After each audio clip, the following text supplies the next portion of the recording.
भाजपाच्या कार्यकर्त्याला 100% वाटतं आमचा नेता मुख्यमंत्री व्हावा, देवेंद्रजी व्हावेत. काँग्रेसला वाटतं, आपलं राष्ट्रवादीला वाटतं की अजितदादा व्हावे. एकनाथ शिंदेकडे वाटतं एकनाथ शिंदे व्हावे. शेवटी निर्णय हा केंद्रीय नेतृत्वाने आणि राज्याच्या तिन्ही नेत्यांनी बसून करायचा असतो. आपल्यासोबत भाजपचे प्रदेशाध्यक्ष चंद्रशेखर बावनकुळे भाऊ, जे एक्झिट पोल आले आहे ते महायुतीच्या बाजूने दाखवत आहे आणि भाजपचा देखील बूथ लेवलचा जो एक अंतर्गत एक्झिट पोल आला त्यामध्ये देखील महायुती सत्तेत येणार असल्याचं सांगितलं जात आहे. काय तुमचं ऑब्झर्वेशन आहे? नाही, एक्झिट पोलच्या अंदाजावर मी काही बोलणार नाही, पण महाराष्ट्रामध्ये भारतीय जनता पार्टी, शिवसेना, महायुतीचं सरकार 100% येईल.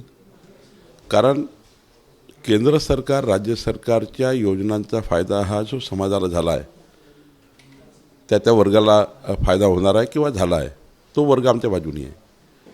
वीज बिल माफ झाले, शेतकऱ्यांच्या बाजूने आहे. लाडक्या बहिणी आमच्या बाजूने आहे. गरीब कल्याणाकरता आपण 7.5 कोटी लोकांना अन्न देतो, ते आमच्या बाजूने आहे. 58-59 योजना केंद्र सरकार, राज्य सरकारच्या माध्यमातून सुरू आहे.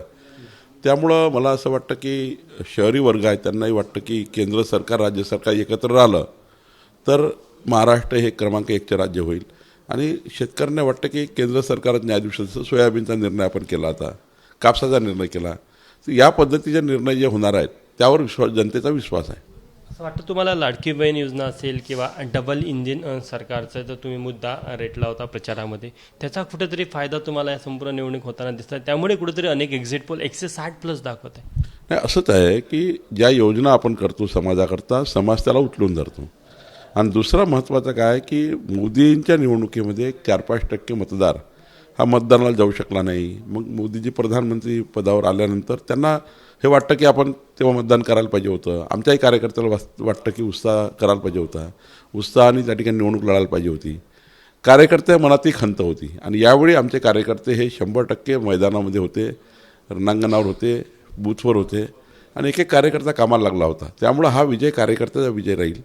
आमचे नेते, केंद्रीय नेतृत्वाने मोठ्या त्या ठिकाणी खूप इन्व्हॉल्वमेंट, म्हणजे आमच्या केंद्रीय नेतृत्वाने खूप त्या ठिकाणी आम्हाला इन्सिस्ट केलं.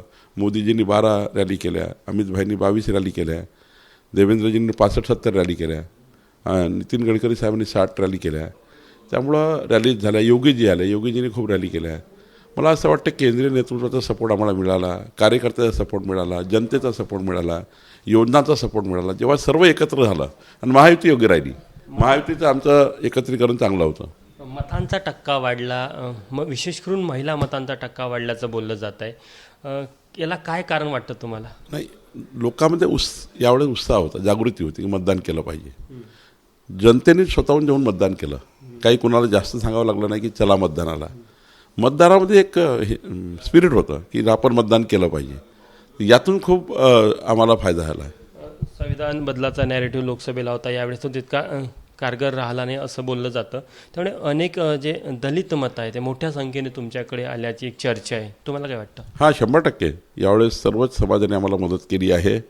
संविधानाचा खोटा नरेटिव्ह यावेळेस बंद झाला. राहुल गांधी महाराष्ट्रात आले ते फुसकी बार होता. ते फार काही राहुल गांधीला लोकांनी सिरियस घेतलं नाही. काँग्रेसचा मॅनिफेस्टो सिरियस घेतला नाही, कारण काँग्रेसनी खोटारडेपणा केला लोकसभेत. काँग्रेसने खोटारडेपणा केला कर्नाटकमध्ये, हिमाचलमध्ये, हरियाणामध्ये. तर त्याच्यामुळं काँग्रेसने खोटारडेपणा केला हिमाचलमध्ये, तेलंगणामध्ये आणि कर्नाटकमध्ये. हा जो तेलंगणा खोटारडेपणा केला त्यावर जनतेला वाटलं की काँग्रेस पार्टीचा मॅनिफेस्टो फसवा आहे आणि महायुतीचा वचननामा खरा आहे.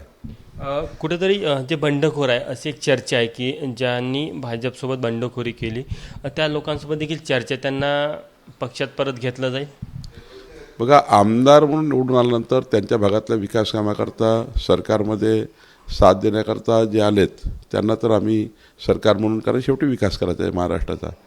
पण ज्या ठिकाणी कार्यकर्त्यांनी आपले लोक त्या ठिकाणी महायुतीचे उभे असताना प्रतिष्ठा पणाला लागली आहे, महायुती जिंकत आहे, त्यामुळे या कार्यकर्त्यामुळे जर महायुती त्या ठिकाणी पराभूत झाली तर हे काही योग्य नाही. इतक्या लवकर असं यावर चर्चा करणं योग्य होणार नाही. आम्ही योग्य वेळी निर्णय करू. सरकार स्थापनेला अगदी 26 तारीख शेवटली आहे आणि निकाल 23 तारखेला आहे. तर आता निकालानंतरची जी पूर्वतयारी आहे ती सुरू झाली आहे? नाही, आमची सर्वात महत्त्वाची तयारी आहे उद्या काउंटिंगची.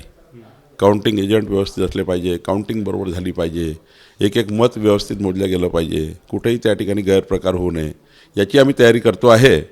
आणि मग जे आहे निकालानंतर विधानसभा 26च्या आत गठीत करणं आवश्यक आहे नियमाप्रमाणे. सरकार जेव्हा येईल तेव्हा येईल. शेवटला प्रश्न, संजय राऊत असेल किंवा नाना पटोले असेल, ते म्हणतात की आमचं सरकार येणार.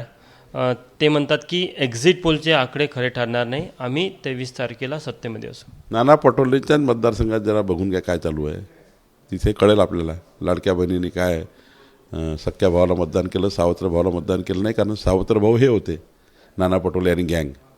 यांनी लाडक्या बहिणीच्या विरुद्ध हायकोर्टात केस टाकली.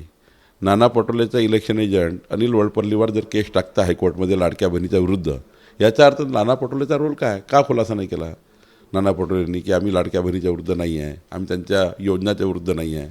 नाना पटोले गप्प बसले, त्यांनी अनिल वडपल्लीवरनी केस टाकली हायकोर्टमध्ये. जनता तिथे दाखवेल त्यांना आता उद्या. संजय राऊत हे दावा करत आहे. हे संजय राऊत म्हणजे ते तर तुम्हाला माहिती आहे, त्यांना स्वप्न बघायला काही काय वेळ लागत नाही. शेवटला प्रश्न, महायुती मुख्यमंत्रीपदाचा चेहरा कोण असेल? अनेक भाजप कार्यकर्त्यांची इच्छा आहे की देवेंद्र फडणवीसचा चेहरा असावा. भाजपाच्या कार्यकर्त्याला 100%च वाटतं आमचा नेता मुख्यमंत्री व्हावा, देवेंद्रजी व्हावेत.